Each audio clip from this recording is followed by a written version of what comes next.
Assalamualaikum warahmatullahi wabarakatuh. Jadi di sini saya akan menjelaskan tentang pendidikan dalam perspektif positivisme.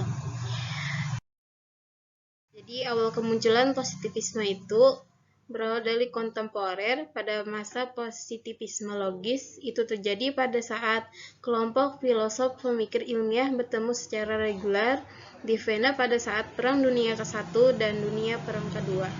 Mereka mengusulkan dua doktrin yang bersangkutan dengan positivisme kontemporer, yaitu pertama tentang pengetahuan yang asli dan artian pengetahuan atau logika matematika. Yang kedua yaitu semua ilmu memiliki metode yang berlaku secara umum, artinya menghubungkan generalisasi yang memperbaiki fakta dengan fakta yang lain dengan rumusan teori. Adapun positivisme dalam pendidikan yaitu berpengaruh dalam filsafat pendidikan pada tahun 1950 karya Charles D. Hardy, Two-Hand Fallacy in Education Theory yang diterbitkan pada tahun 1942 menjadi karya yang terpopuler waktu itu. Adapun teori Hardy yang mempunyai struktur dan karya ilmiah yaitu premis-premis, hipotesis yang secara logis didedukasi dari premis tersebut, kamus atau kunci-kunci premis tersebut.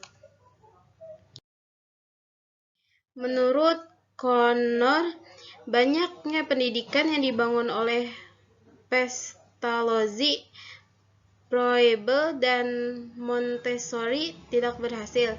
Adapun teori-teori pada working knowledge of human being, di mana orang akan memperoleh pengalaman, dan pada era kontemporer pengetahuan praktis sehari-hari itu adalah teori yang membutuhkan suplemen dari ilmu kemanusiaan. O'Connor juga menegaskan bahwa human sciences menjadi pengetahuan menuju pada kejadian. Contohnya, psikologi mempunyai hipotesis yang sangat kokoh tentang inteligensi, persepsi, dan belajar, serta adanya perubahan dalam pendidikan. Positivisme dalam penelitian pendidikan itu membuat prinsip dan langkah-langkah yang dipadu oleh prinsip positifik yang harus dilakukan sesuai dengan investigator dan bersifat dapat diukur, akan tetapi sifat ini tidak dapat dihindari. Langkah selanjutnya yaitu tentang pengajuan hipotesis yang di dalamnya kita bisa mengajukan kesimpulan mengenai gambaran atau corak dan sifat-sifat dalam pendidikan. Langkah terakhir yaitu mendiskusikan sebuah kesimpulan tentang hipotesis yang di dalamnya terdapat sifat-sifat keberaturan yang telah diobservasi dalam tema intelektual. Dalam bahasa lain, metodologi penelitian positifik kuantitatif dimulai dengan studi yang bersifat umum, yaitu dirumuskannya hipotesis penelitian, pengumpulan data, administrasi, dan analisis. Dengan kata lain, semua itu dirancang dengan benar-benar sebelum terjun ke lapangan. Dari segi epistemologi, penelitian positifik mempunyai tujuan ilmu kebenaran melalui hubungan yang bagian ilmunya sudah dikenal dan tanpa diragukan. Adapun dari segi aksiologi, para pengajar dapat digunakan dengan waktu dan tempat yang tidak terbatas. Adapun tujuan dalam penelitian pendekatan positifik yaitu adanya hubungan antara guru dan murid sebagai sistem variabel seperti memori, motivasi, dan kesadaran yang tidak hanya berhubungan dengan yang lainnya, yang cenderung menyadari yang ada di alam dan dijelaskan sebagaimana adanya. Behaviorisme Skinner. Behaviorisme dikenal sejak awal tahun 1900-an oleh Ivan Pavlov di Rusia dan James B. Watson di Amerika Serikat. Para behavioris mereka tidak mempercayai adanya sebuah fenomena mental yaitu seperti pemikiran dan mimpi pada wilayah yang tidak dapat diobservasi. Mereka hanya menyimpulkan melalui pengelompokan secara logis yang di dalamnya berisi motivasi, memori, dan tujuan yang melahirkan dampak pada organisme. Salah satu tokoh behavioralis yang terkemuka adalah B.F. Skinner, seorang psikolog, filosof, dan pendidik. Sebagai filosof, Skinner adalah seorang empiris, mekanis, dan seorang materialis. Sebagai mekanis dalam pandangannya berperilaku yang disebabkan secara menyangkut. Menurut Skinner, tujuan utama human skills adalah untuk mengontrol perilaku manusia melalui lingkungan manusia yang mengarah ke perilaku. Skinner membedakan dua macam respon, yaitu responden response dan operant response. Responden response adalah respon yang ditimbulkan oleh suatu yang membangkitkan perasaan tertentu saja. Contohnya seperti makanan yang menimbulkan keluarnya air liur. Operant respon adalah respon yang timbul dan berkembang secara perangsang tertentu. Perangsang tersebut disebut dengan reinforcing stimuli atau reinforcer, karena bisa memperkuat respon yang dilakukan organisme. Skinner memberikan dua alasan mengapa guru dibenarkan untuk mengubah lingkungan murid. Yang pertama yaitu dunia adalah guru yang miskin, karena lingkungan fisik mengajarkan perilaku yang canggung yang dapat dikuasai dengan cepat, dan lingkungan sosial mengajarkan urgensi dan kompetensi, sebaik kemampuan dan kerjasama. Yang kedua yaitu integres, murid sangat cepat melingkupi apa yang mereka inginkan untuk mengetahui yang belakang dalam hidupnya.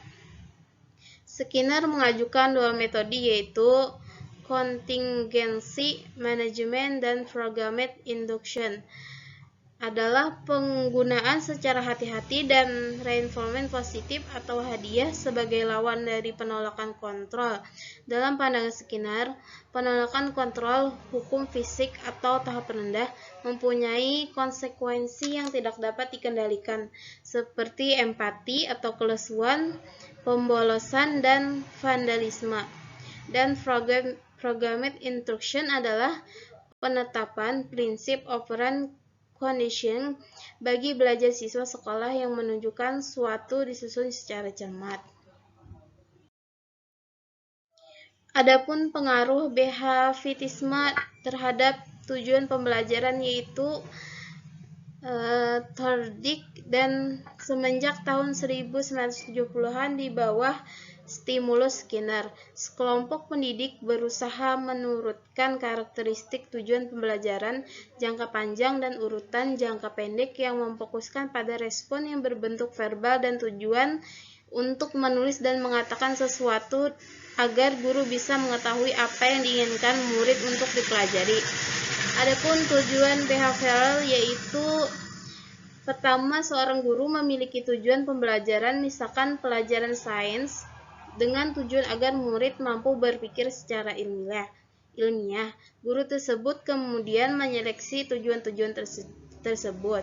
Yang kedua, materi pembelajaran harus jelas mengekspresikan tujuan-tujuan behavioral dengan mengatakan materi yang dipelajari dan metode pembelajarannya.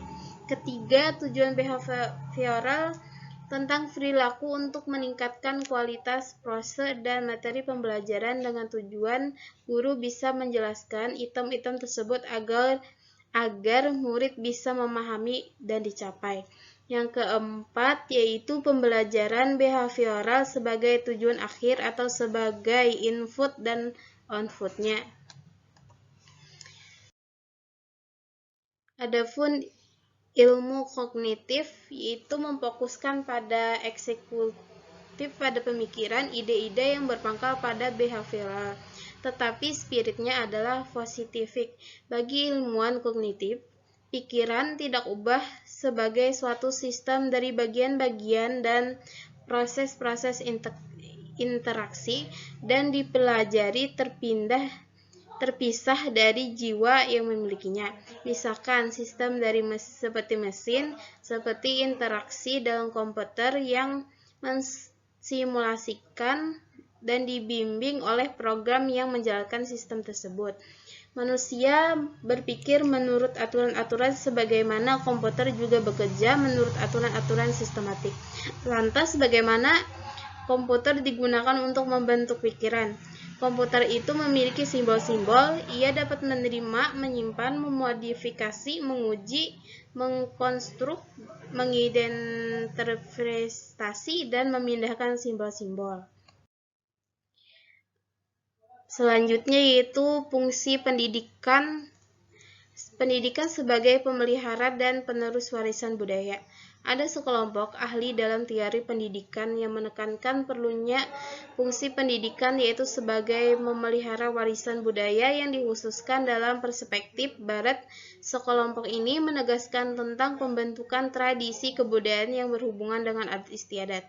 Menurut Cortes, dalam pewarisan kebudayaan ada pengelompokan secara logis yang perlu dicermati, yakni unsur-unsur yang diwariskan, proses pewarisan, dan cara pewarisannya.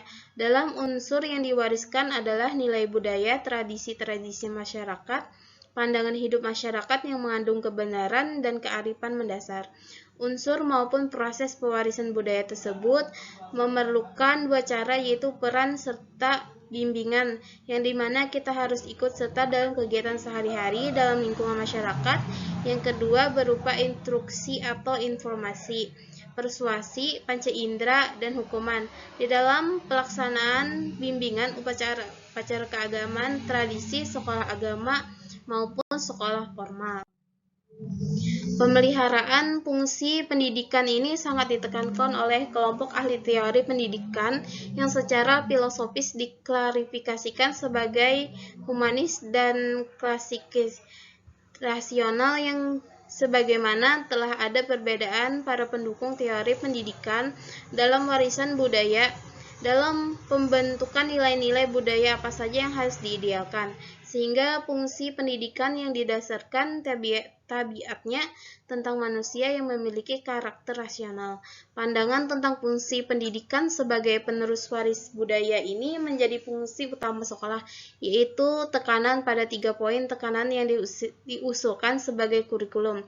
Yang pertama, tentang mempersalahkan yang ditunjukkan untuk mengembangkan intelektual yang harus menekankan prinsip-prinsip, kemampuan untuk menggunakan ide-ide kompleks, dan digunakan sebagai rancangan pengetahuan yang akurat. Kedua, tipe pelatihan intelektual ini memusatkan pada usaha-usaha yang disiplin dan mendasar, seperti kemahiran dalam berbicara, membaca, menghitung, dan level rendah logika, sejarah, fisika, matematika, dan seni pada level tertinggi. Ketiga itu tentang penolakan sepenuhnya atas sebagai aliran-aliran fungsi pendidikan untuk membentuk warga-warga yang memiliki nilai-nilai moral, kemampuan yang berkenan dengan program, dan untuk usaha-usaha penyelesaian hidup. Yang B, pendidikan sebagai alat transformasi budaya itu di dalam pendidikan kebijakan publik tidak bisa dipisahkan, karena kemajuan dalam aspek pendidikan akan menjadi terbatas. Tanpa adanya kemajuan dan kebijakan publik, pendidikan harus berhubungan dengan apa yang menjadi kebutuhan dan tuntutan budaya sekarang, bahkan harus berperan aktif dalam membentuk budaya masa depan. Munculnya pandangan tentang fungsi pendidikan ini berakar dari ide dan karya Johann Dewey khususnya, dan para pengikutnya secara umum. Yang pertama, bahwa sekolah itu bukanlah institusi untuk mempertahankan sesuatu, tetapi pendidikan mempunyai fungsi kreatif dalam pembentukan individu dan pada pembentukan budayanya. Elaborasi fungsi sosial sekolah berikutnya yaitu melakukan berbagai pembentukan perubahan masyarakat dengan merubah individu-individu untuk melakukan sistem sosial yang sudah direncanakan. Walaupun demikian, apapun variasi dalam konsep tentang fungsi pendidikan, ada ide fundamental tertentu yang berada di semua kawasan tersebut. Yang pertama yaitu pemahaman tentang pendidikan yang biasanya bekerja di tempat tertentu, pada waktu tertentu, dan membentuk individu untuk kreatif dalam masyarakat. Yang kedua yaitu fakta perubahan dalam budaya modern dan perubahan sosial masyarakat budaya berubah, maka peran sekolah pendidikan menyesuaikan tujuan dan program dengan kondisi yang berubah-ubah. Yang ketiga yaitu pendidikan itu merupakan perbuatan moral yang dimana berakhir dengan keputusan-keputusan tentang seleksi atau tujuan. Yang C yaitu pendidikan sebagai pengembangan individu. Pecabangan dua dari pemikiran filosof John Dewey tentang pengembangan individu sebagai fungsi pendidikan, sebagian besar energi yang dicurahkan kepada peran kreatif pendidikan dalam masyarakat menitikberatkan pada pengembangan individu yang kreatif. Titik pandang ini telah memusatkan usaha pendidikan pada semua kekuatan individual, khususnya pada imajinasi yang kreatif, kebebasan independensi, kemandirian dalam meneliti, dan kekuatan fisik. Secara ekstrim, pandangan ini memunculkan suatu konsep childhood school yang menaruh perhatian pada self-expression yang kreatif dan tumbuh dalam dirinya sendiri. Pasangan konsepsi ini adalah eksperimentasi dengan kurikulum yang dibangun semata-mata untuk menghadapi kebutuhan dan kepentingan anak. Prinsip utama dari konsep pendidikan yang berpusat kepada anak ini adalah untuk memelihara karakter anak tersebut. Satu tema tentang konsepsi sekolah sebagai agen sosial adalah pendidikan merupakan pintu gerbang mobilitas, suatu kekuatan kenyamanan masyarakat yang menggunakan struktur hierarkis ekonomi sosial dan kesempatan intelektual yang pasti akan terjadi. Sekian dari saya. Terima kasih. Wassalamualaikum warahmatullahi wabarakatuh.